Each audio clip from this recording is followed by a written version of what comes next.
ভেবেছিলাম রংপুরের সঙ্গে প্রথম কোয়ালিফাই ম্যাচ খেলবো, রংপুরকে হারের স্বাদ বোঝাবো।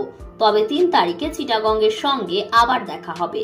ম্যাচ হেরে পয়েন্ট টেবিলের শীর্ষে থেকে রংপুরকে খোঁচা মেরে চিটাগংকে নিয়ে একই বললেন তামিম। বিস্তারিত জানুন পুরো ভিডিওতে। জিতলেই কোয়ালিফায়ার, নয়তো খুলনা টাইগার্সের বিপক্ষে এলিমিনেটর ম্যাচ।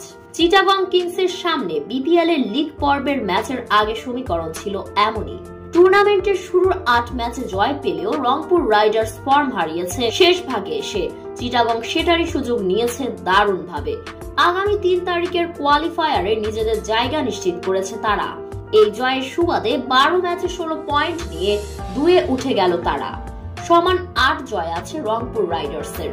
তবে নেট রান রেটের সমীকরণে চিটাগং কিংসই নিশ্চিত করেছে কোয়ালিফায়ার। ৩ তারিখের ম্যাচে তাদের প্রতিপক্ষ টেবিল টপার ফরচুন বরিশাল। এদিকে ম্যাচ হেরেও পয়েন্ট টেবিলের শীর্ষে থেকে তামিম বলেন, আমরা ভেবেছিলাম ম্যাচটা জিততে পারলে রংপুরের সাথে আমাদের প্রথম কোয়ালিফাই ম্যাচ হবে। তবে আশা করি ৩ তারিখে চিটাগংয়ের বিপক্ষে জয় নিয়ে মাঠ ছাড়বো।